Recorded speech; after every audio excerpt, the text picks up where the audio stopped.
For veterans, joining the service is something you either volunteer for or you're chosen for.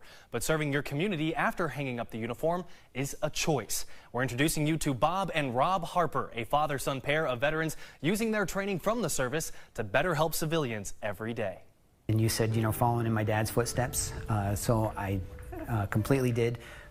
But then my dad followed in my footsteps, applying to the blood bank. Bob and Rob Harper, both veterans in the Army Reserve, both working as specialists in medical labs, and both using the skills they learned in the service to help others today. One benefit to having two medical specialists in the family: they weren't far apart. I happened to be at my folks' house, and my dad got the call first. I answered it, and it was one of the sergeants, and he said, "Bob, you've been activated." He said, "By the way, is your son Rob there?" I said, "Yes, he is, as a matter of fact."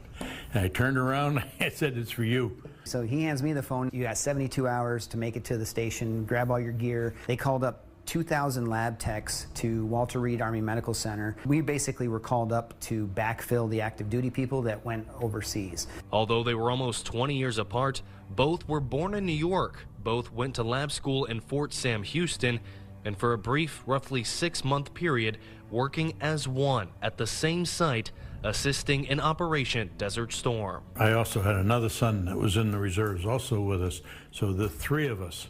And they took a picture, they had it in the paper, about the father and his two boys, something to be proud of. After nearly 60 years of service combined between Bob and Rob, Rob trailblazed a path for the family to the sands of Sarasota. So I was looking for other opportunities, and so I fell back on my lab training, applied to the blood center, and got hired. Just by, fate again, brought me to these doors. Shortly after, Bob began volunteering. Now both are employees, serving, saving lives.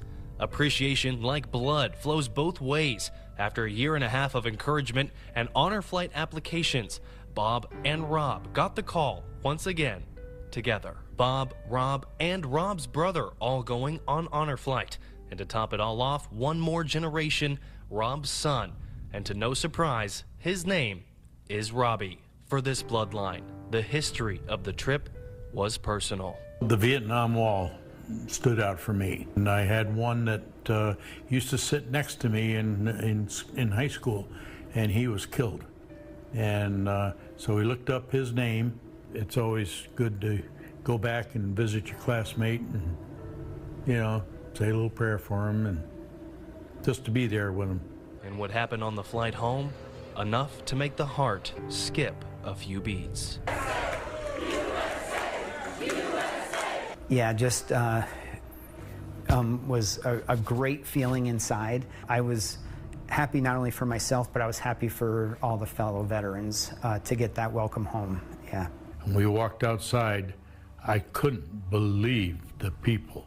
That hit me. Spending a lifetime dedicated to serving others, getting a moment to feel appreciated and recognize themselves. Just the three generations, the three of us, having my dad and my son with me at my side. Yeah, that does not happen very often for something like that. We're a close-knit family, so I'm just happy to be able to have served with my dad. Whether it's sending blood thousands of miles across the globe or personally driving it to the center, the Harper family has you covered. Get connected with Suncoast Blood Centers and help save lives like the Harpers.